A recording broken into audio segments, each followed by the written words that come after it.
remedies, more, maybe you could call it even kitchen cabinet remedies, and I'm sure many of you have, worked with stuff like this, and you can share your own experiences during that too. But so maybe if anybody's still out there or they'd like to come in, now would be the time. But we're going to continue talking about, you could call it cardiovascular disease, but really what I'm going to emphasize the most is talking about hypertension, high blood pressure, because high blood pressure is really the leading cause of a lot of these cardiovascular related diseases. Just the additional pressure puts more toll on the heart as a whole and every other vascular organ, and every organ needs nutrient supply, so it gets affected by the blood supply, by the pressure that is exerted by the heart. So let's go ahead and get started here. So, you've all heard of a chart, seen a chart something like this, but the leading causes of death in the U.S., number one is what? Heart disease. Sorry if that's a little small for some, but, 695,547 deaths, a year in America. So this is just America here. And so that makes it the number one cause of death. And number two is cancer, of course. But notice that number one is 20% of all deaths in America. So that's pretty significant. And then cancer, 17% of deaths. And accidents is 6.5%. So just unintentional accidents that happen on the job site, or, things happen. Life happens. Falling out of a tree or something. AJ? No. Stroke, number of strokes is the fourth leading cause, 4.7%. Chronic lower respiratory diseases, 4%. Alzheimer's, 3.4%. But still, that 3.4%, that doesn't sound very big, but that's a lot of deaths. That's a lot of people. Yeah. Well, this is from 18 to 2020. Yeah. So it has. Yep. Seems like it's increasing. Yeah, it's definitely becoming more prevalent. Well, because the research on it, too, is becoming more prevalent and more aware. And once we have more remedies, it becomes, I should say, pharmacological interventions, it becomes more to the forefront, so people are aware, and so they get the pharmacological intervention. That's why it's becoming more familiar, because it's becoming more of a treatment, more of a payable thing. Right. 3% of diabetes, chronic liver disease, so and then nephritis. So one thing I want to look at here is how much of this has to deal with circulation. It's pretty significant. So obviously heart disease has a lot to do with circulation, right? That's your heart disease, whether that's most of that is referring to, cardiovascular disease as a whole, whether that's vascular related or causal, or there's a valve issue or congestive heart failure, which we'll break into the anatomy of that a little bit. So all things heart related. Okay, but then the next is cancer. That's not so much vascular. I mean, it all affects it, right? And then accidents, not so much. But stroke, does that have anything to do with vascular health or cardiovascular health? Absolutely. And we'll get into what that is. A stroke is just essentially a blockage, and so you have tissue not getting oxygen. Okay? Well, why did that tissue get occluded, or why did circulation get impaired to such an extent? Okay, well, so that's circulation related. Okay, chronic lower, okay, not so much. I mean, sure, it's not causal really cardiovascular. I guess in congestive heart failure, if you've got so much fluid backing up into the lungs, then you could get some, but usually that's not. Usually at that point you have different issues. Alzheimer's, you could say that's somewhat circulation impaired, not necessarily from a cardiovascular standpoint, but circulation of that cerebral spinal fluid, washing the brain and those glial cells, encouraging that flow out, right? But that's not so much. But then diabetes, does diabetes affect circulation at all? So it's not so much that the cardiovascular disease causes the diabetes, but diabetes significantly impairs. I think it's 1 out of every, I think it might be actually 2 out of every diabetic has hypertension. 2 out of 3 diabetics. I didn't give you the other number. 2 out of 3 diabetics have hypertension. So they really go hand in hand. And it really just depends on how far along you are progressed. So that's got something to do with number 7, diabetes. Stroke obviously has something to do with circulation in the heart. Okay. Chronic liver disease, that can definitely affect it. And actually, the hypertension can actually contribute to causing liver problems because you're not able to excrete. But not as direct. But then nephritis and nephrosis. So at least, very clearly, justifiably, 4 out of the top 10 affect, our circulation and our heart health. So it's like, okay, what did you die of? Did you die of nephritis or did you die of heart disease? Because the nephritis causes hypertension via angiotensin-aldosterone. Okay, and so this is why I have further on. We'll just wait till I get there. So just remember this stuff, and we'll come back to it. There will be a test. Okay, so no, well maybe there's a final test. So it's a big problem in the United States. In the United States, nearly half of adults in the United States, or 47%, have hypertension. This is from 18 years and up. So 18 years old and up. This is what it's assessing. Yeah, and hypertension it used to be that it was 140 and up is considered hypertensive. Okay. And then it was 135 and up that was considered hypertension, and then now it's 130. And I suspect that it might even go to 125, next, because we're recognizing more and more how important and how significant of an impact arterial pressure has on the body. Not even arterial, just vascular pressure has on the body. The higher it is, the more pressure it exerts on every single organ in your body, and that has downstream effects. Pun intended. So yeah, and then greater than 80 millimeters of mercury. So that's just the pressure that's exerted. Maybe I should just, before I even get into that, no, I'll get into it later when we go more into the anatomy. So smoking is responsible for 467,000 deaths, and 1 in 5 deaths per year. So does smoking affect our blood pressure? It sure does. Arteriosclerosis, which lends itself nicely to atherosclerosis, and we'll sort out the difference later. But smoking alone, so if you don't die from smoking, if it doesn't say smoking, it's going to be, cardiovascular related, or you die of high blood pressure or something. So it's a big deal. And then high blood pressure alone. So this is not necessarily the smoking category, because that's two distinctive groups. If you combine those, this is pretty significant. But high blood pressure alone, 1 in 6 deaths per year. That's 395,000, all right? And then being overweight, you see the number there, 216,000 deaths per year. All of these three affect hypertension, vascular pressure. Obviously the middle one does, because that's what it is. But smoking, and then if you're obese, we're going to learn just the adipocytes, the fat cells, secrete something called tumor necrotic factor, or even interleukin-6, which stimulate inflammation in the body and actually stimulate the cholesterol to stick to the endothelial cells and form those plaques that we are very familiar with, or we hear so much of. So it's a big deal is what we're trying to convey in here. Hypertension prevalence, you can see across the country, in a rustic county up there in Maine, there needs some help. There's a mission field, right? No, I don't, I can't. Maybe I should have gotten more of a specific one of Maine so we could see specifically where we are, but yeah, so I should explain the darkest red is the highest prevalence of hypertension. Okay, so that does not mean that it's not here, that nobody here is hypertensive. No, it's prevalence. How common is it?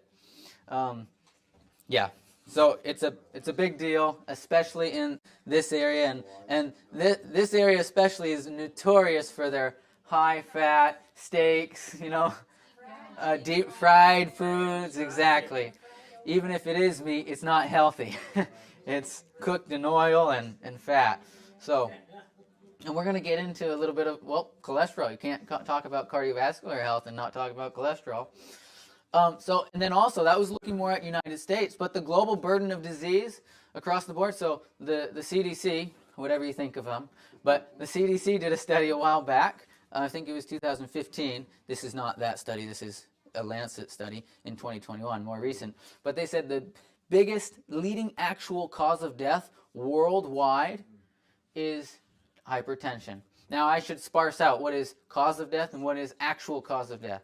So if you die from, if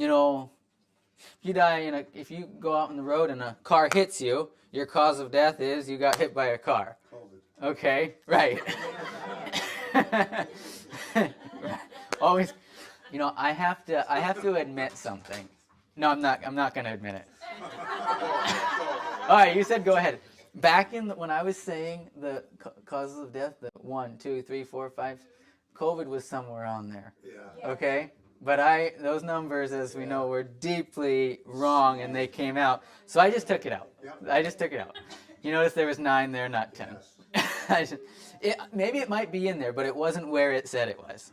Okay, you had a question? Well, I just had a comment on his current conversation. The surprising thing is if you are a smoker, some say I've smoked 50 years and all this, and I'm going to die of smoke. The day you stop smoking, your body starts healing itself, and within 5 years, you're back almost to near perfect condition. It's incredible how and hey, right here, Jerry. Well, it's funny that you mentioned that because I smoked for about 30 years, was it? About 30 years, and it's funny, my blood pressure during that time was never elevated. It was low. Right? Yep. My pulse was high. I don't know if the nicotine did that. But the other thing is that in the oxygen saturation thing that we talked about, Helen has a little thing for that. Pulse oximeter. Hers is always like 99, 98. Mine is consistently, even it's been 15 years since I quit, it's consistently a 96, 95 maybe. Yeah. Well, maybe we can get into more of the physiology behind that, but that's fascinating. Let's do a quick question here. How many think Jerry needs to start doing stop smoking seminars? Yeah? All right, by vote. By vote. We used to be so known for that as a church. So. The argument will come up is it doesn't benefit me to stop now. Yeah. And absolutely. Yeah. Your body is made miraculous. Amen. Fearfully and wonderfully made. Amen. Kimmy, and then.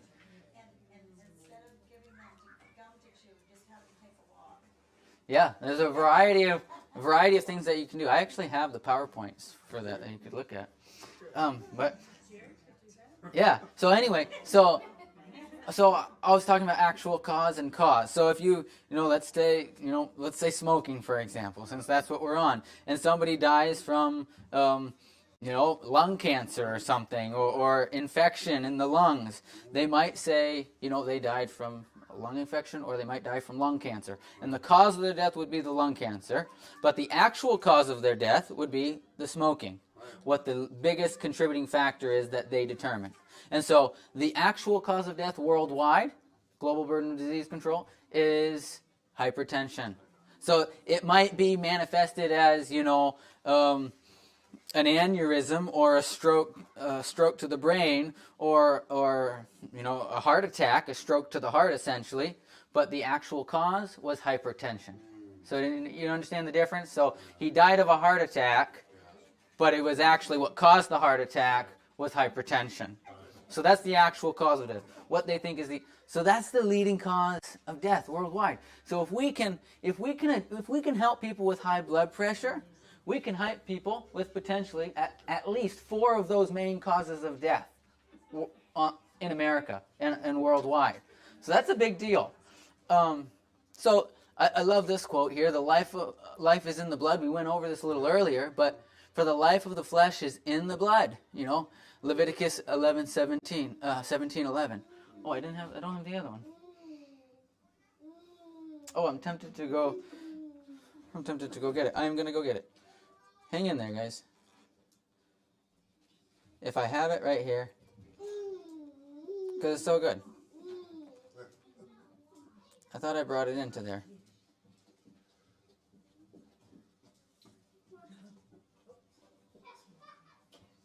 Sorry about that. Right here. Control copy. Bring it over here. X out of that. And we're going to put it right in here. New slide. Control. No. We're going to do this. Control vomit. That's how I do it. And then we're going to X out of that. Cut. And now we're back in business. I'm surprised I did that fast. Okay, healthy blood and circulation. So the life of the creature is in the blood. We went over that this morning. But in order to have good health, we must have good blood. That makes sense, right? That's where everything's being circulated. That's where all the nutrients are coming from. Thank you. Okay, for the blood is the current of life. It repairs waste. It repairs waste and nourishes the body. When supplied with the proper food elements, which we spoke of earlier, and when cleansed and vitalized by contact with pure air, it carries life and vigor to every part of the system. The more perfect the circulation, the better will this work be accomplished. So, ministry of healing. Okay? And then perfect health depends upon perfect circulation. And we see that so well. These are very practical quotes, but even the Bible lends itself to that. The life of the creature is in the blood. Why? Well, we looked at it here. What kind of things are circulating in the blood? All sorts of things. Everything is. If you put a tourniquet on somebody, the hand will eventually become necrotic and die and maybe even form an infection and infect the whole body, right? And you become septic. Or you'll have sepsis, which will be septic. So what kind of things are circulating in the blood again? All sorts of things. White blood cells, hemoglobin, proteins, platelets, everything actually. Hormones, some hormones do actually circulate throughout the extracellular tissue, but also through the hormone, through the blood.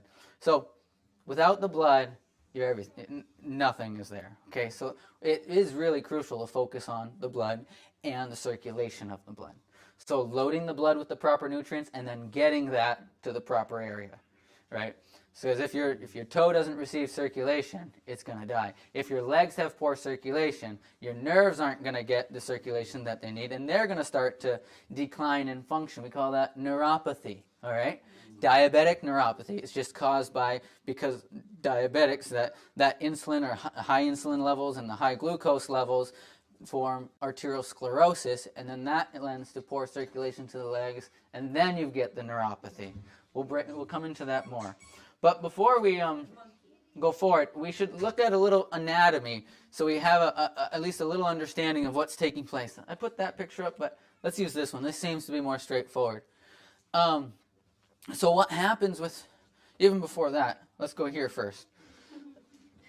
So this is the circulatory system, in looking at a macro level, not necessarily, at the whole body. But what happens is you have your, venous return. This is blue, is deoxygenated blood. You could think of it that way. It's not this color blue, but for the sake of, illustration. And this is your, I guess you would say your inferior vena cava, comes into your right atrium, comes into your right ventricle. Then it gets pumped out through these, even though it's blue, it's arteries, because it's all about directional. If it's going away from the heart, then it's an artery. So it goes through the pulmonary arteries, gets reoxygenated in the lungs, comes back through the pulmonary veins into the left atrium, drops down into the left ventricle, then pumps up through the aorta, and then the system continues, okay? So all of this is really important. So that's a big macro level explanation. Now if we go back to here, I just want to get more anatomy out of the way. So this is that superior vena cava that's coming in, inferior and then superior, okay? So you can get a variety of things happening, congestive heart failure, and we'll get into those later. Let me just talk about anatomy. So when the heart contracts, it contracts from the bottom and squeezes the blood out through these. This is the aortic valve, and this is the pulmonary valve. And it goes out, and then it gets reoxygenated, or it goes out into the system. Okay? But when that contracts, it pushes the blood through. And that pressure of it contracting causes this aorta to expand. Actually, even before then, when the blood is coming from the the left atrium up here, the left atrium comes down. It comes down with quite a little bit of force and causes the left ventricle to expand a little bit. Okay, that expanding is which helps the contraction. So when you stretch an elastic band, when you let go, what happens? It recoils. So that actually helps to push the blood, pump it forward. Well, the same thing happens. So that actually loads. It's called preload. and then you get your contraction to help push that through. And the same thing happens on the aortic side. So as the blood is pumping into the aorta, it distends, and then after the initial pressure's there, then it recoils and helps to pump the blood forward. So this opens up, as this is contracting, blood comes into the aorta, then the valve shuts, and that back pressure is there, and it's extended, but then just the elasticity of the artery contracts. So we call that Frank-Starling's contraction. And that's just the elastic recoil that takes place. And that can diminish as the muscle wall becomes weaker, or even or thinner. It atrophies. So this muscular wall can become thinner, and so it's just thinner atrophy. There's not as much muscle there. So when it distends, it can't contract as much. It can't recoil or contract. So it's not just a passive action. It actually has contractility to it. Okay? And then also here, as this muscle gets weaker, that elasticity and helping it to push forward gets weaker. And as that muscle gets weaker, you form, I didn't put a picture up here, I guess up here, you form a weakened layer. And that constant pressure up against the aorta causes the muscle to get stretched out and stretched out and stretched out. And what do we call that? Anybody know? An aneurysm. Okay? And then if you get an aneurysm up here, you know, in your aortic arch, that's super big deal. Because if that pops, so to speak, you're not getting blood anywhere. Now you can get it on the descending part of the arch. You can get an aneurysm there. You can get an aneurysm anywhere, actually. But this is where it's the most fatal, okay? Now what happens here, if this wall is starting to get a little thinner, well, you are able to put more volume. I might be getting too specific, but you might be able to put more volume in the left ventricle, but you're not able to eject all that volume, okay? So stroke volume is the amount of fluid that actually gets pumped out. And that normal is between 50 and 70% of the total volume within that ventricle. Okay, so if you have less than 50 to 70%, that means you're regurgitating more blood in here than you should be passing out. Okay? And you should be pushing forward to the aorta. Now that means nothing's changed on this side, so that we have blood kind of pooling in here. And the back pressure causes it to go congestion. That's why we call it congestive heart failure. It starts to congest in the lungs, starts to congest all over your body even. That back pressure, which we're going to get into, okay, a little bit more. So that's why it's congestive, because you're congested. And oftentimes people will give, physicians or primary care practitioners will give, water pills, just diuretics to help you get rid of that fluid. That's not necessarily treating the cause, because we want to reason from cause to effect. We want to treat the underlying cause. And understanding the cause, or treating the cause, we need to understand some anatomy and physiology. So there's a variety of things that we just spoke of there that we will be able to help later on. So that's a little bit of that. Another thing, getting back to here, so this pressure, when we're measuring, we always say 130 over 80 or 120 over 80 is normal, is considered what's healthy. Actually, I'm going to say the lower your blood pressure without symptoms, the better. Yeah. So they've looked at tribes all over. Actually, they looked at one tribe in South America. I forget specifically the name of the tribe, but their blood pressure from adult 20-year-olds and teenagers was it was 110, over 60 or even under, right around there.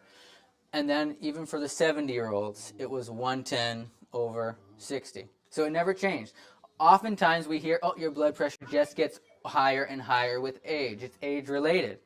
Well, that's just the case in America and other places, but that doesn't mean that it's physiology, that it's supposed to happen. So actually, the lower the blood pressure without symptoms, the better. Now, if you are getting dizzy and lightheaded, and when you stand up, orthostatic hypotension, that is an issue. But without symptoms, it just means your heart is able to sufficiently supply enough nutrients and enough oxygen to your whole body without having to work very hard. Like, a marathon runner, what are their heart rates usually? Are their heart rates usually like around 100 or 80? marathon runners? No, like 40 or 50.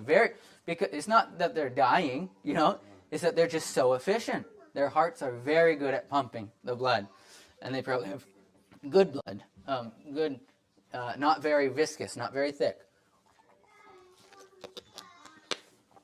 Okay, so talking about that pressure, normally when we measure that 120/80, it's done right here, your brachial artery. That's what we're measuring. And just real quick, you put a tourniquet on or a blood pressure cuff, and you put that over, and you stop blood flow through that arm. That's what you're literally doing. And then you slowly release the gauge until blood can get through that tourniquet. And at the point which blood can get through the tourniquet, you're hearing for a beat, and that's when the pressure of the heart can surpass the pressure of the tourniquet. It's 120 or 110 or 105 or whatever it is. So that's how we get that value, just for sake of information. So at your brachial artery, it's going to be 120, but further downstream, is it going to be 120? Not necessarily. Before the capillary, your arterial pressure is more like 24 millimeters of mercury. And you don't really want that any more than that, because these blood vessels are only one endothelial cell thick.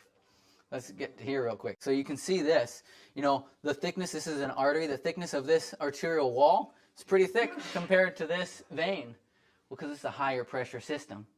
And it does more of the vasodilating and constricting. So it needs more musculature to be able to do that.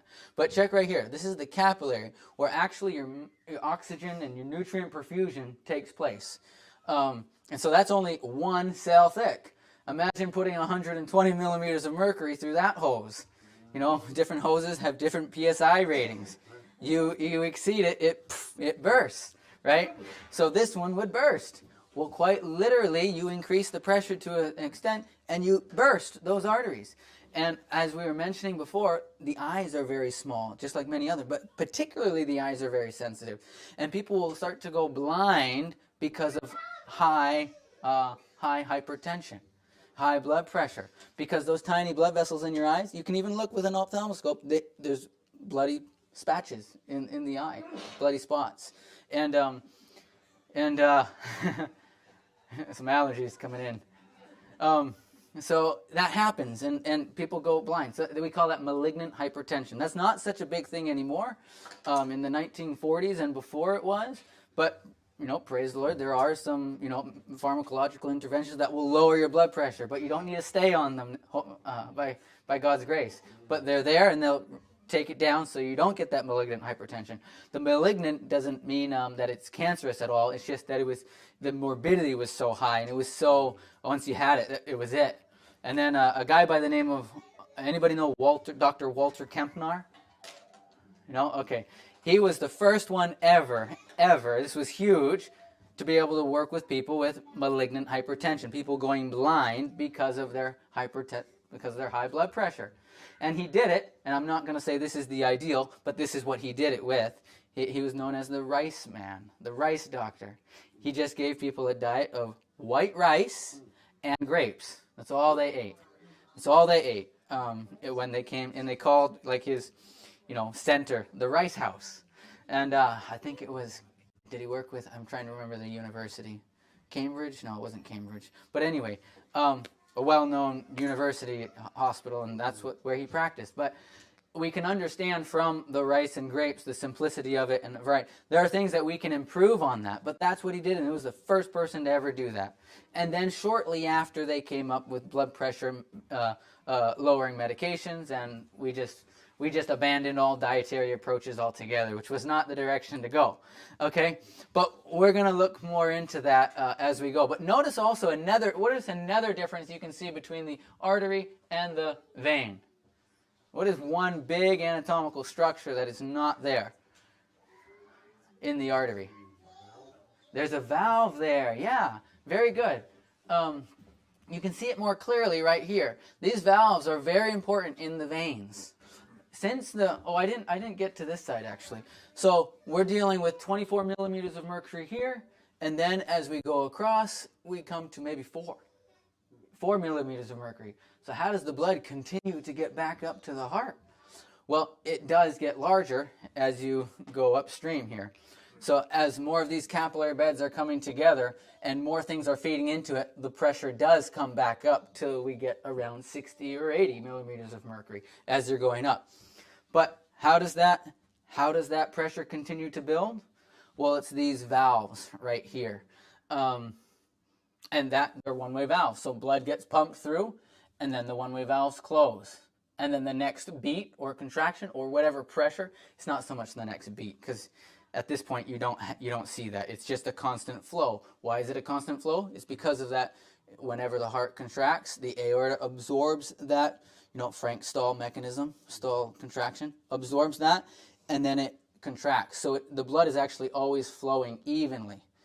You do, the further you are to the heart, you do see more pulsing, but it's not as significant as it would be without this elastic coil, okay? And this is what allows the blood to be flowing more smoothly and consistently. Like you get an abrasion in your leg, the blood doesn't pulse out there. It's just a slow ooze, right? Slowly bleeding. Obviously, you cut an aorta or femoral artery, it will have somewhat of a pulse. But that recoil absorbs that. And so the back pressure, these will close, and the blood doesn't all drain back to your feet. It keeps going forward. Or it just doesn't fall back like a lobster trap. But sometimes these valves can give way or get weaker due to the high pressure on the system, because these weren't designed to take that much pressure. And so they can get weak and they can actually not close. This isn't necessarily a good picture of the backflow. Oftentimes what they'll do is they'll fold backwards. So normally they go like this, but then the pressure gets greater and greater and they start letting blood pass little by little. So it's still holding maybe the majority of it, but then that blood starts to pool where?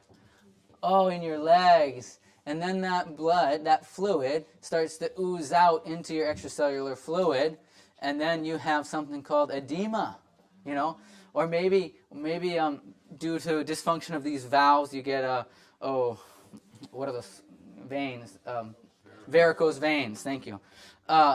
So that's all related to this. Often, not all the time with varicose veins, but it can be at some point in your life, your blood pressure was very high and it damaged those valves, okay? But even the edema, that can also be due to congestive heart failure, because that stroke volume is not equal to the amount of blood that's coming in, so it's being backed up in the lungs and the liver, and you get fluid retention, okay? Moving on here. So, moving more to we're realizing that it's a big issue. And these endothelial cells that are in these capillaries right here serve a very important role in all of this. We're going to give a lot of facts and try to tie it together as we go. So it's only one endothelial cell thick, so really susceptible to pressure. And actually, as the pressure builds, the gaps in between them build, and they leak more. And with that pressure, here's another thing. With that additional pressure, the osmotic pressure that pulls the nutrients back in, let me get into this a little bit because it's kind of cool. So, blood flow is going this way. It's high pressure. And then how do you get all these other nutrients back in? So you get, a variety of nutrients that are going out, but then you need to reuptake nutrients and waste. Some waste that does not go through the, your lymphatic system. You need to uptake certain things. Okay, how does that happen? Well, the pressure pushes everything else, but then the oncotic and the osmotic pressure pulls everything in, because, protein, water wants to go where higher concentrations of protein are. So if the pressure is forcing all the fluid out, well, now there's less fluid in this system, so there's a higher concentration of protein, and that pulls the fluid back in, and therefore the other used up metabolites and other things that need to be drawn back in. That's called osmotic pressure. So those endothelial cells are very important. This is really neat stuff. So these cells actually secrete something called nitric oxide synthase. How many have ever heard of that, nitric oxide? How many people have heard of nitroglycerin? Yeah, nitroglycerin. If someone's having a heart attack, you give them sublingual nitroglycerin. It dilates their blood vessels. Very potent and powerful vasodilator. Okay? Well, your body actually secretes that. Those endothelial cells are the ones that secrete that. And endothelial dysfunction is characterized by a decreased secretion of vasodilators, which is that nitric oxide. So, if we look right here, blood pressure is a robust predictor of the function of future incidences of stroke, coronary heart disease, heart attack, heart failure, and cardiovascular-related death. Central to the physiology or the pathophysiology of hypertension is the loss of arterial compliance or the elasticity. Arterial compliance is just the ability of that blood vessel to be able to stretch and extend. Okay? So what nitric oxide does to the blood vessel is it causes blood vessels to dilate. Well, what causes the cells to secrete nitric oxide? Well, a variety of things, but a good diet that is not pro-inflammatory, that is not full of oxidants that oxidize those tissues, and fat doesn't bind to it and stuff like that. That's going to keep those blood vessels healthy. But on top of that, anytime the blood vessels are manipulated or stretched or moved, it secretes nitric oxide. And so every time you're doing exercise and you're needing more blood flow to your your muscle, your femur, not your femur, but your quadriceps, your vastus medialis, lateralis, what are these other muscles? Anyway, quadricep, yeah. They need more oxygen because you're working them, and so blood flow to those muscles does what? The blood vessels need to do what? They need to dilate, expand to allow more blood flow. So while you're doing that, you're secreting more nitric oxide. And that nitric oxide has a latent effect. So even after you're exercising, your blood pressure is still net-wise, overall, lower. So that's why, part of the reason why exercise is good for lowering your blood pressure, because it secretes nitric oxide synthase. But on top of that, that dilation that has to occur, well, that's stretching those blood vessels.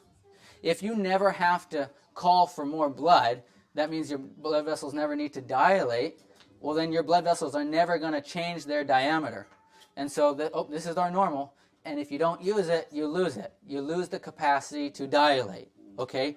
So we want to do things that call for more blood, that dilate our blood. And it just so happens that exercise is one of the best ways.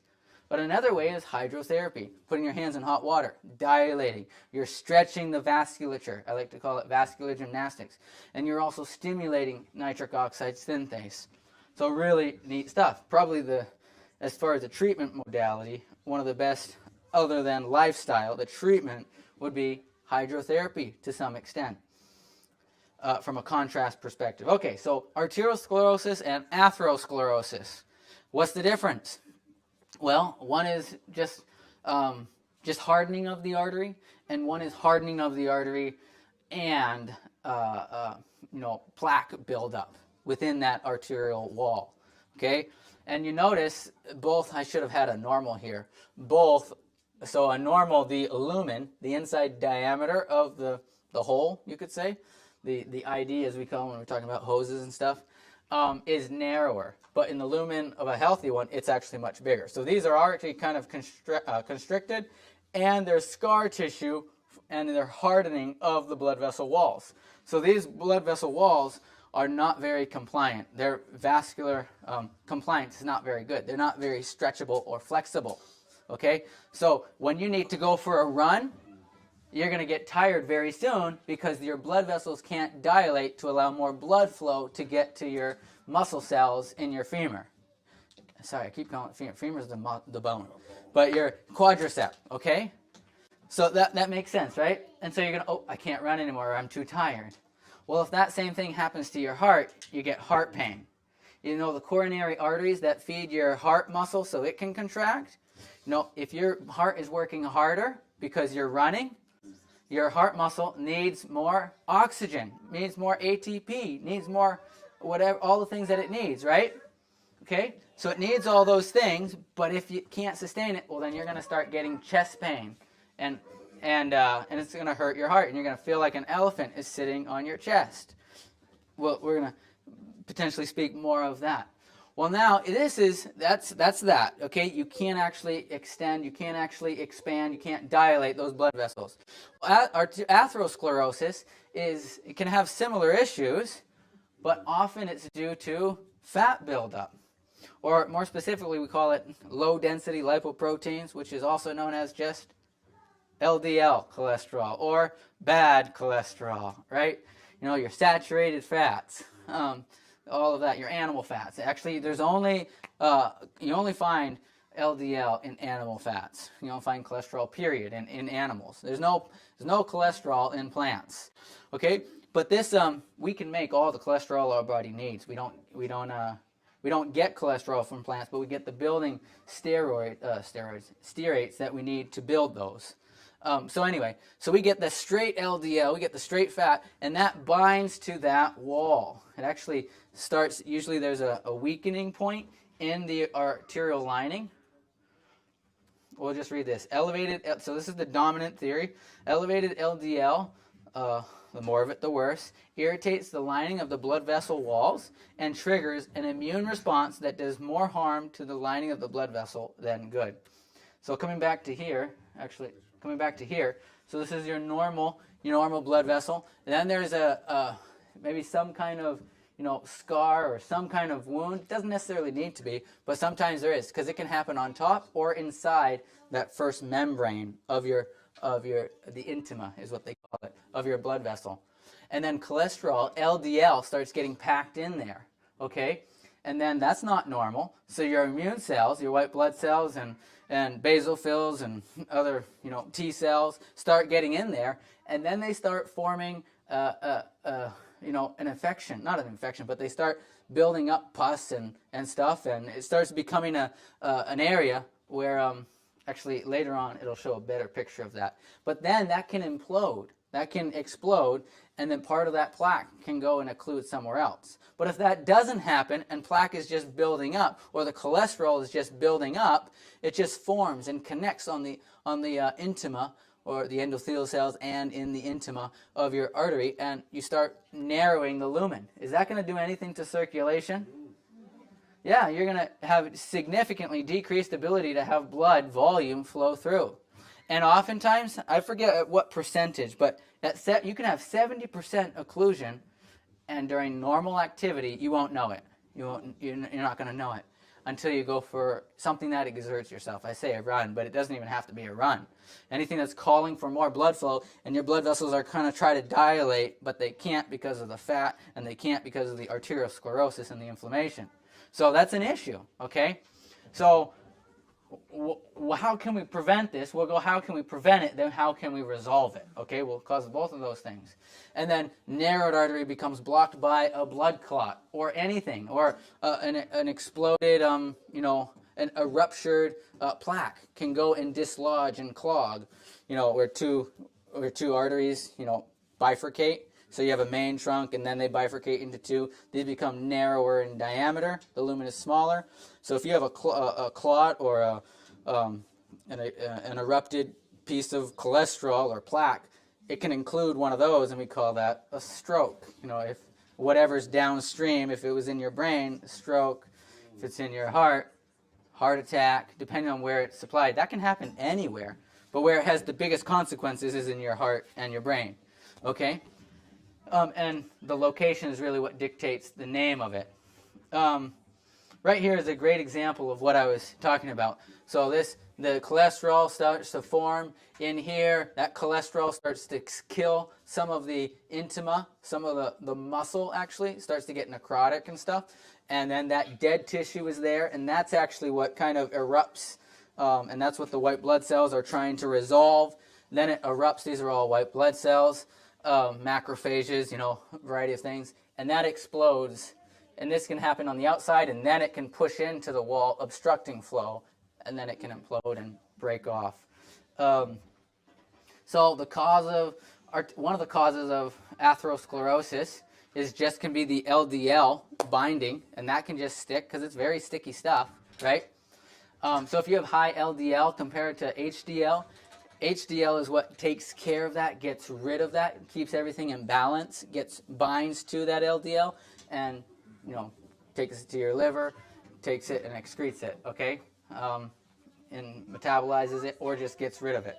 So your LDL does not do that. It just wants to stay sticky and stick to the walls. What happens here is the obesity can actually contribute to this, but just you can have atherosclerosis without being overweight just by having a high-fat diet full of cholesterol.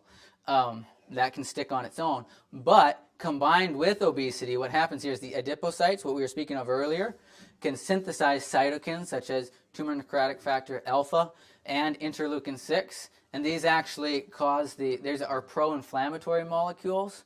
So they produce inflammation, and they actually cause the LDL to become more sticky to that endothelial wall. And then also, because it's pro-inflammatory, well, it's causing inflammation to that wall. So this is why atherosclerosis lends itself very easily to arteriosclerosis. And so C-reactive protein, which is a general biomarker of inflammation systemically throughout your body. So you've got inflammation levels, you're testing here, but you've got problem is maybe coronary arteries or somewhere else, but it's everywhere. You see reactive protein levels everywhere. And so you've got general inflammation everywhere in your body. If you start reading into this more, you'll find all these chronic diseases ultimately caused by inflammation and oxidative stress. So you don't want your C-reactive protein even above 3. You want that low. Some people's is very, very high, like 15. But vascular endothelial cells respond to TNF by undergoing a number of pro-inflammatory changes, which increases leukocyte adhesion, transendothelial migration, and vascular leaks, and promote thrombosis, where that erupts and part of the plaque goes somewhere else. You have yeah. So, how come we can't go forward? Maybe I have to do the click. So cholesterol and heart disease. One of the largest studies to ever look at this is the Framingham studies. There are many studies, started all the way back in 1940s. But since then, it's huge blocks of time. Now I think we're currently in the third, session of studies of the Framingham studies. But cholesterol and heart disease. You can see that the cholesterol, as the cholesterol goes up, let me understand the diagram better. Incidence per 1,000 population, okay? So as the cholesterol goes up, this would be serum cholesterol. As the cholesterol goes up, so does the incidence of heart disease. They're very linear. They follow each other, okay? And T. Colin Campbell said this in his research, and he worked with the Framingham studies too, and he also the China study. That's what he's more famous for. But he said he's never seen T. Colin Campbell, who studied populations in a particular village in China, found that the heart disease rate was less than 1%, and the average total cholesterol was 127. So China found heart disease rates was less than 1%. Average total cholesterol was 1.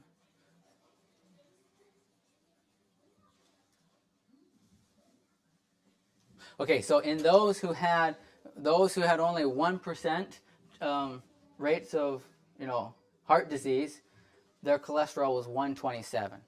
So typically what we say is your total cholesterol should be 150. It should be, or you can say 100 plus your age. That's typically a rule of thumb. So if I'm 29, so mine should be 129 ideally, right? Or even a little less than that.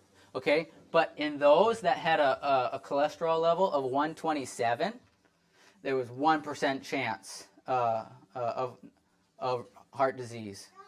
So the lower the cholesterol, the better, is ultimately what that is, or at that rate. Okay, and this was we saw that dose dependent. As the cholesterol went up, you can see this right over here. It's 240 to 259, which is very high, when it should be. We're not even starting at 0. It should be right around here. Okay. So you're saying with the 1% of the 127 or so on the cholesterol rating, was that correlation because of the Mediterranean diet or These were in the China studies. Yeah, so in Yeah. So in China, so what type of diet? Yeah, if we were looking more at the China studies, where he was seeing numbers like that, it was in the most rural areas. And the most of their calories were coming from plants. Not that they weren't, like in the blue zones, it's not like they weren't eating meat, but they were eating meat once or 4 to 5 times a month. So it's a very similar diet. They had more fruits and vegetables were in their diet because they're not as wealthy, they can't afford those other richer foods, quote unquote. Okay, so if you want to have a less than 1% chance of having heart disease, well, aim towards a lower cholesterol. And actually, we don't need to eat any cholesterol. So when narrowing arteries become blocked and blood supply to an organ is stopped, well, what happens? You get an infarction, necrotic tissue. That heart muscle is going to die, or wherever the blockage is going to die. Those nerves in your legs in diabetic neuropathy are going to die. Diabetic retinopathy. Diabetic just means it was caused by the diabetes, but it's still the hypertension or the loss of blood supply to that nerve. All right, so it's going to die. So we want to prevent that. But if that happens to your heart, when we go back to, you see this heart, that muscle right here is dead. Is that going to impact the ability of the heart to contract? Is that going to impact the ability of the stroke volume, the amount of blood that's coming out of the left ventricular to come out? Yes, it is. It's not going to be able to contract, and also it's not going to be able to distend and allow more blood flow to fill up that chamber, that left ventricle. And it's going to contribute to that Frank Starling's contraction, that distension, and then that recoil. So you're going to have poor circulation all around. And now we've got a heart problem due to a vascular problem, just because we couldn't get blood to the heart. So it's really a vascular issue, but now it's become a heart issue. And then that's going to affect other things too. You go for your run, you can't. It's painful because your heart can't keep up with it. There's ways to strengthen your heart. So let's look at this. So we looked at the cholesterol levels and things, but let's look at things that have high cholesterol. Now, I stole this from my diabetes PowerPoint, so I don't literally have the cholesterol breakdown of these foods, but if it's high in fat, it's high in cholesterol. Let's just say that's definitely correlative.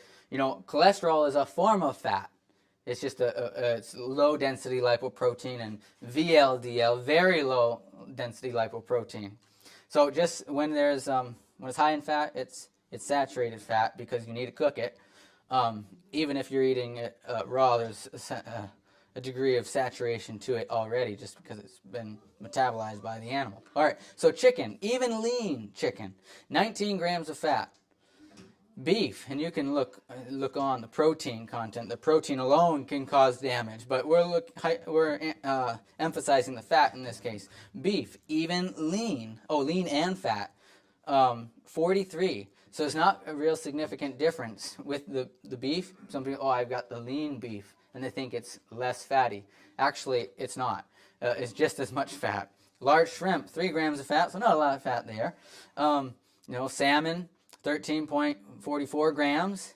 Lean turkey, 16 grams.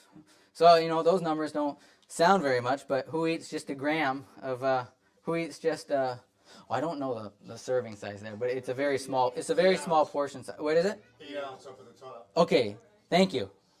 So 8 ounces there. Okay, in the same amount of lentils, how much fat is there? Not a lot. 0.73 grams. Kidney beans, 0.88, 0.2 grams, 0.4 grams. So, oh, yeah, okay, 8 ounces, yeah. And same 8 ounces here. So there's a big difference there. So you're not getting the cholesterol when you're looking at the animal product. You are getting the cholesterol when you're looking at the animal products, but not in the plants. Yes? I have a question. Sure. My primary says grass-fed is okay. Why? I would say it's better than not grass-fed. Yeah. Okay. Because they're not getting, force-fed the other grains and the other things. But even the lean, it's going to have fat. It's storing up fat. And you're still getting the protein. It's the same amount of protein. like beef here, 59 grams. In 1 8-ounce serving, you're getting more than you should in a whole entire day. Remember, for a male, an average male should get 52 grams of protein a day, and even that's on the upper limit. So right with one serving, you're over your serving of protein. How many grams of fat should we actually eat a day? Yeah, so the My Plate from the CDC. Anybody remember? I think it's your total out of your total calories. I think it's 10% should be fats. I'm remembering. That sounds high. We could do a simple Google search of that. Look at the My Plate, but that would answer that question right there. But the bulk of it should be carbohydrates. Yeah, like 30% should be carbohydrates. But we just need to look at the My Plate. That would sort that out. So, yeah, absolutely. I mentioned the China study. Yep. My primary said not enough research on it. Say what? Not enough research. Yeah. Well, that's actually the most extensive research that's done, period, on nutrition. Actually, that's the largest study, the most amount of patients, or the biggest analysis. That's just foolishness, because it's the biggest thing that has ever been done. That's why it was so revolutionary. So to make that kind of criticism means maybe there's some agenda or something that's resisting it, because that's just not. I mean, you can deny it for other reasons, but I've never heard that denial. You can attempt to deny it. So maybe we'll get into BMI a little later. No, we'll get into it right now. So Adolf Quetelet, right? Quetelet. Adolf Quetelet, mais oui. Right? So, you can do a simple calculation to figure out your BMI. It's you take, and maybe I should say, what is BMI? BMI is just an equation to say where you are, what's your fat percentage in your body. Okay? So BMI, that's how we figure out if people are obese or not. So if you have a BMI of 25 or greater, that's considered overweight. 30 and greater is obese. Okay? I think 35 and greater is morbid obesity, right? But what is considered to be normal is, 18.5 to 24.9. 18 would be underweight. And 18.5, so below 18.5. So 18.5 to 24.9 would be normal, and then 25 to 29.9 is overweight, and then obese there. So how do you calculate yourself? Well, I'll just tell it to you. That is the equation, but you can take your weight. You take your weight, multiply it by 703, divide it twice by your height in inches. So if I were to do it real quick with my phone, if I take 150, you can take your weight. Let me get to my calculator. If I take, let's say I'm 150. So 150 times the constant of 107 times, 703. 703, my fingers aren't doing what I want them to do. 703 equals, and then divide that twice by my height in inches, so I'm 66 inches tall. 66. Yeah, you can do it two different ways. Yeah. Okay. Yep. Okay, equals, and then divide it again by 66 equals, and I have a BMI of 24. Okay? So you can do that with yours. That's an easy way to do it right there. So I am in the healthy category. So some things that can influence this would be muscle mass. It doesn't account for that very well. However, this is a very good indicator of longevity. It's actually one of the better ones that we have. If you're just going to look at one thing, BMI is a good calculator for that. And actually a lot of insurance agencies will look at this. What's your BMI? Okay, that's how we're going to assess your rate and stuff. Okay? So if they're using it, they're not interested in your health. They're interested in their money. And so they're going to choose the best thing that works, And so they use this. So it's actually linear. We can follow it this way. So what is your body mass index of people? This is coming from the Adventist Health Studies number 2. Adventist Health Studies are a great study. Adventists are great people to study because by and large they don't smoke, they don't drink, they don't do drugs, illicit drugs.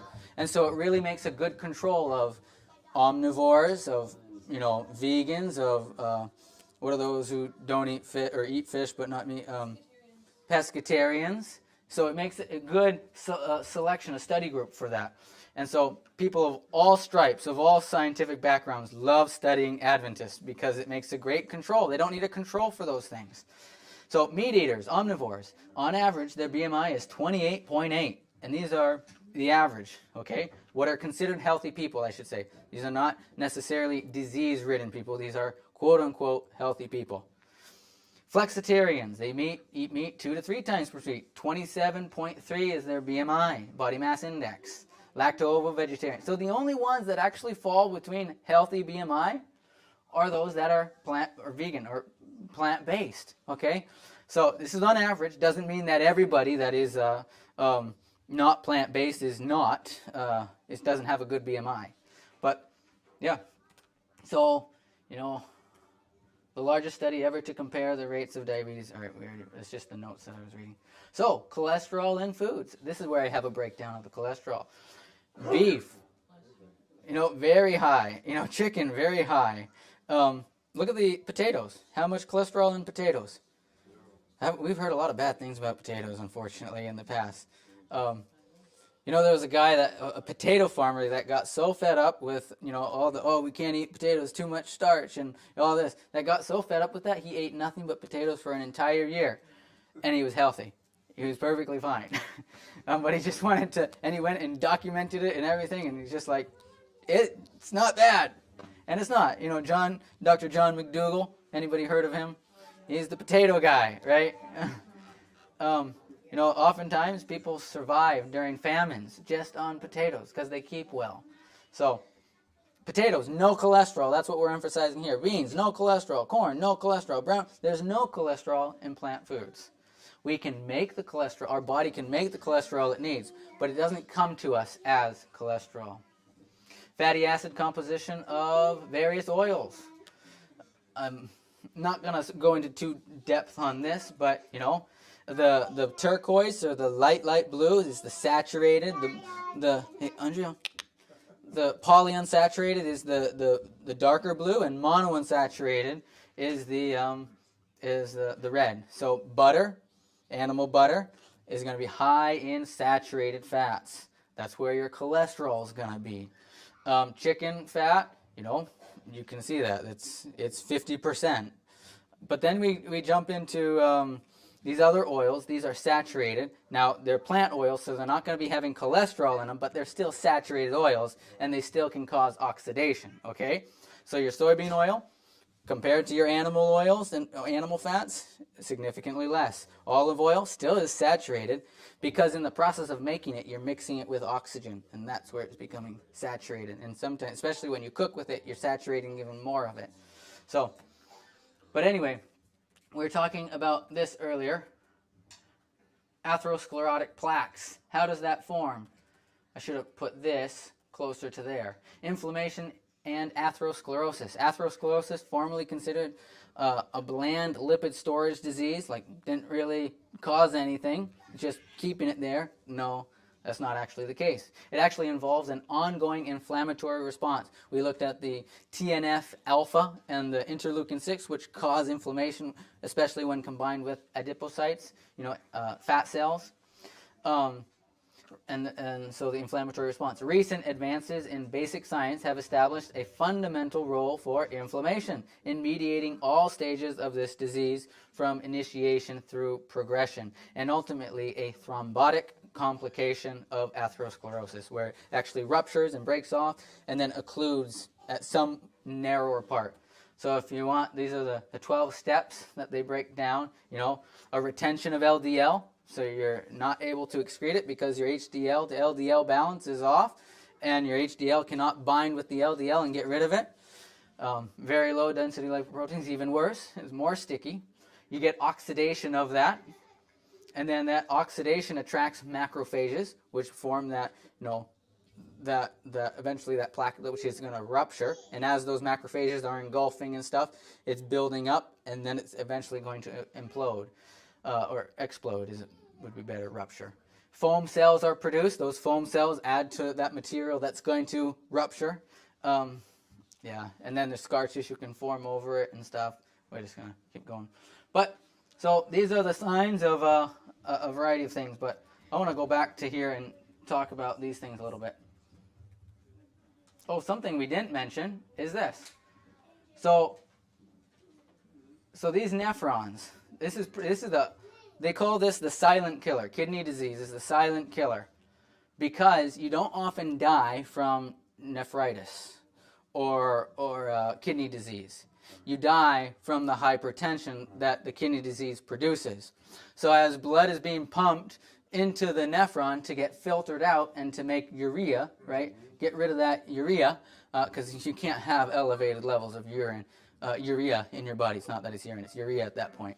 Okay? And so it has to be filtered. Each one of these is this, right? This section. And the blood flow that comes in actually goes through this. This is called the glomerulars.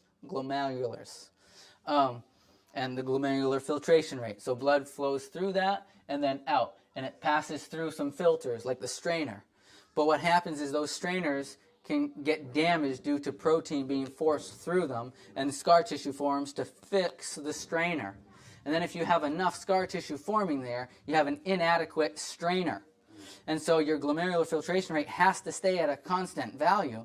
And so how we adapt this, how we change, how we make sure this happens is we increase the pressure. Your kidneys by themselves secrete something called angiotensin-aldosterone. And actually we have a medication that inhibits that called angiotensin inhibitors. It's a medication to try to stop what the kidneys are doing. But if you're going to do that, you need another drug called a diuretic to do what the kidneys were trying to do and get rid of the water.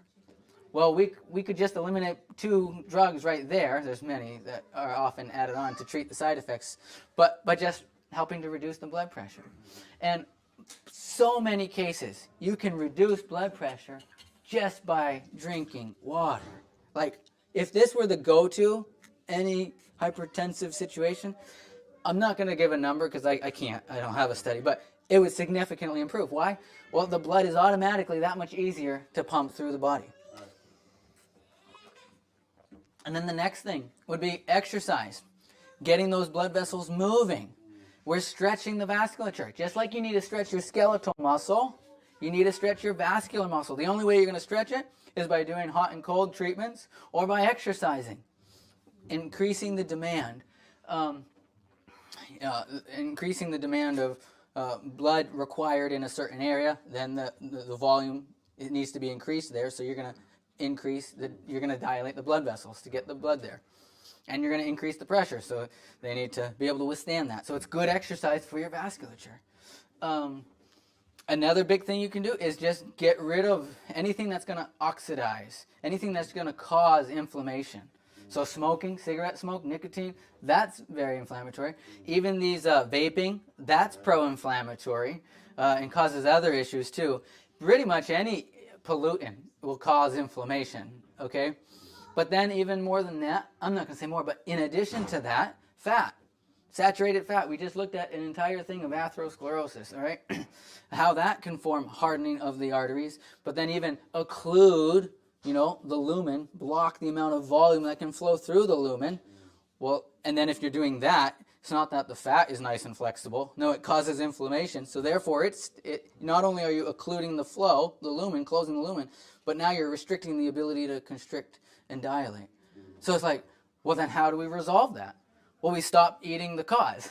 So either we, start exercising more, if that was the cause, just arteriosclerosis, and we stop the pollutants, or if it's caused mainly by, saturated fat and cholesterol, well, we just stop eating cholesterol, and that'll start to reduce that, and your HDL will catch up to that, and it will get rid of that plaque, and it will get rid of that fat. So it's just that you have so much LDL coming in, your HDL can't take care of it. But you will. So reasoning from cause to effect, Okay, if it's LDL, we'll just stop the LDL. But whoever hears that, no, just take this medication. Oh no, once it becomes an issue, oh, you have a plaque formation and it's 70% occluding. I think you need a stent. So they put a Chinese finger trap, a metal one, right inside. It's exactly like that, but it looks like that. They put it right in your artery. They get a balloon, put it up there, blow up the artery. They first induce, maybe they'll do a bypass, or they'll first get blood flow going to the other direction, and then they put a balloon up which blocks the blood flow, but they have feeding it another direction. Blow it up, then they pass a stent in. Actually, no, the stent is right there. It's right in, the balloon is inside the stent. They blow it up. Yeah, you can look it up on YouTube. But it's right there, and then they put it in, and then that stent stays there, and it keeps that artery permanently open. But you know, the body doesn't like bare metal on itself, and so it mounts an immune response to that metal, and then forms atherosclerosis to that plaque, and scar tissue forms over it, and then it makes it, again, cholesterol can bind to that even better, because the foam cells and the white blood cells are already there, and it can happen again. So, Dr. John McDougall's very much against stents, because it doesn't really address the issue. It doesn't address the cause. So what we would do, reasoning from cause to effect, if atherosclerosis was an issue, you guys as good medical missionaries, right? A medical missionary doesn't mean you need extensive training. It means you need a little training, and you need a willingness to help people and a willingness to learn. So you guys as medical missionaries, somebody comes to you, and they have high blood pressure, and their LDL is 200, what are you going to say? Well, maybe we should, what would you say? Change the channel. Yeah. Would you say maybe you can eat the way you are, let's just try doing some exercise?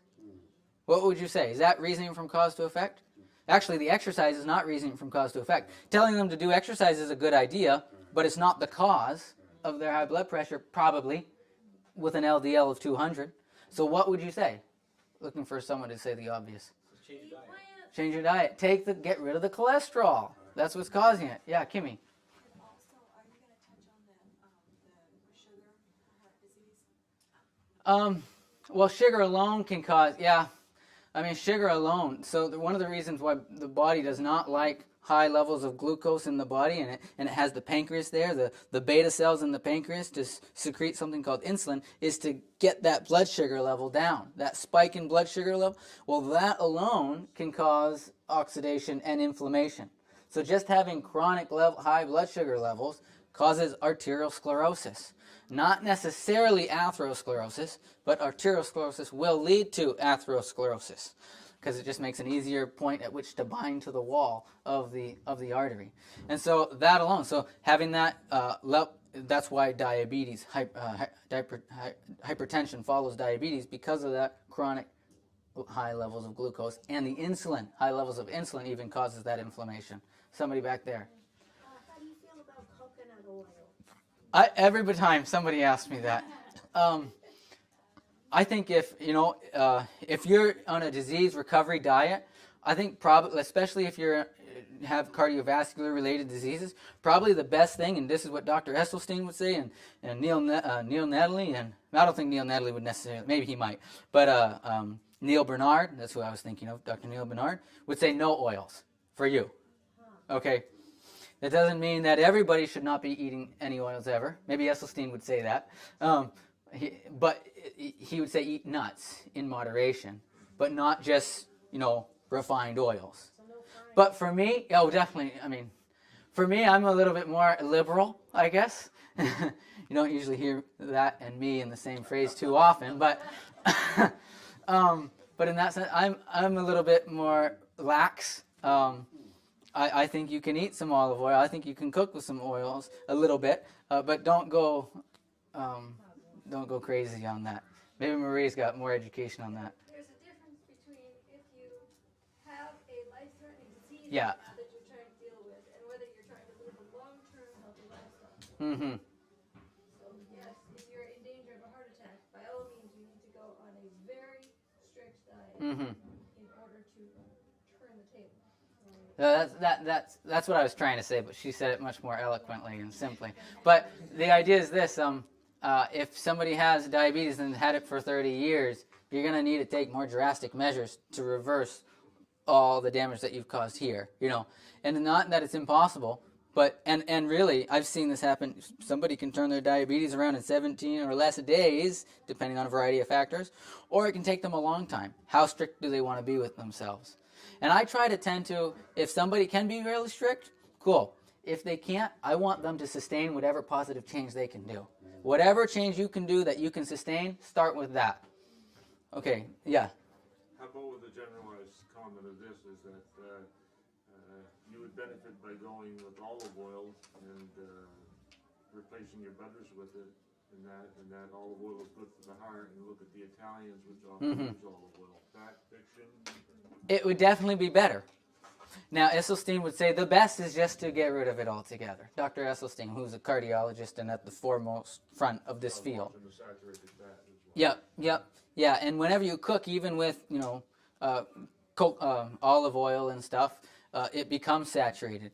Now, there's evidence to support that coconut kind of resists that saturated change a little bit better. I think if I got that right, but it's still fat. It's still 7 calories per gram. It's still very high compared to 4 or 5 grams per carbohydrate and protein. Yeah. Oh, sorry. That's okay, go ahead. Okay, you first.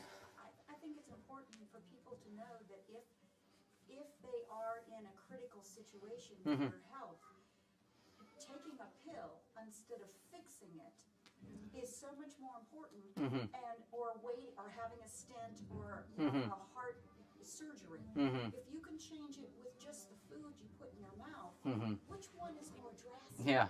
I saw a cartoon once, and I should put it in. It says, it's a picture of a surgeon and the physician, and he's saying, you could change your diet and eat, less fat and less this and less this. And he's saying all these things, and the patient says, I don't know, that sounds pretty extreme, or we could do a bypass. But it's the irony. It sounds kind of extreme, and the bypass is not. Some people need a quadruple bypass. Some people need to bypass Burger King. Some people need to bypass McDonald's. Some people need to bypass, what's another one? Wendy's. They need to bypass them all. So I believe in bypass. Dunkin' Donuts. So, and to her point, even maybe this wasn't the direction you're going, but if you have uncontrolled hypertension, by all means, you need to take a blood pressure medication and to get that down so you don't go blind, so you don't cause your permanent damage of your kidneys. And then, if it is that out of control, then work towards, lifestyle intervention. If your lifestyle intervention can't bring it down fast enough. So definitely, depending on where it is, if it's 150, you can work with lifestyle to get that down to where you need it to. But if it's already at like 200, which is very high, or 180, take a medication, then work to get it down, so you don't cause permanent damage, or you don't have a stroke or an aneurysm or something of that nature. So maybe one more, and then we'll take a break again. Yeah. So I just wanted to answer your question about using the oil to fry things with. So I can't think of very many things that you can't just add a little bit of water. Yeah, when you're sautéing, just sauté with water. I know that people are so used to pouring in the water and oil because there's a habit, they've been raised that way. But without much, you can really, pretty much, I can't think of something that you couldn't use it. Just a little so you can brown it a little bit if you want to, and just to keep it moist. And it really doesn't change the flavor that much. Because the oils that Yeah. you're using, you can't use olive oil because it's really not good for you when you eat that. Yeah, and another thing to consider too is you can cook it like that, and if you want the flavor, you can add it in after without cooking it. If you have no significant disease, have you guys ever done a cooking class here? Yes. Yeah, great. You've got lots of good resources here for that. Yeah, Jason. So what about you get cast iron pan and something? Would you still use oil to season it, or we use only, well, we not only, but predominantly we cook with cast iron. Everything is cast iron for a variety of reasons. It's just really nice. The food tastes better, I think, and but we still season it with, I think you can use any number of oils. I'm not so good at like what's the best oil. My brother-in-law Baxter is for seasoning your pans, but I use whatever oil that's right there to season it. And then when you cook, it's cooked off essentially because you're supposed to superheat it when you're seasoning it. So a lot of that's cooked off. Maybe someone here might have some objection to that. Not sure. If you warm your cast iron slowly at the beginning, it's much less likely to need to be seasoned. Okay. I didn't know that. Okay. Yeah, and I actually, I don't really even spend a lot of time seasoning. I just keep using it. Yep. What did you call the stints? Stints. Chinese finger traps. Oh, no, that's just for sake of explanation to show, a Chinese finger trap, they look like that, except they're the other way around. They want to expand instead of when you pull them, they contract. So it's just, you can look up, they look like that. So let's go ahead and, Can you go back Yep. to the screen that showed the symptoms? yeah, that's important. Do you experience any of these symptoms? Anxiety, okay. Anxiety due to that chest pain, chest discomfort, cough, dizziness, fatigue, nausea, or lack of appetite, pain, other parts of the body, rapid or irregular pulse, shortness of breath, sweating, swelling, weakness. Possible symptoms never to ignore. That's what that slide is saying. So, get checked out by somebody who knows. So maybe we can talk about more specifics. Say it again. So you'd have to stop mowing your grass with some of them symptoms. Exactly. Yeah. So it's not. It's not a. When they're combined is something. All right. Well, let's go ahead and pray. Pray for the food if you want, and then they can just go and get. Sure. Okay. Dear Heavenly Father, thank you so much for all that you do for us and how you provide so abundantly. Help us to, take the care that you want us to have of our bodies and instruct us. The Holy Spirit says He's going to lead us and guide us into all truth, and even over our life. He wants to lead and guide us over those decisions too. So I pray that we just submit to the Holy Spirit and allow Him to continue to lead us and to guide us. In Jesus' name, amen. Mm-hmm. So we'll have some refreshments, and then we'll have a more interactive and hopefully engaging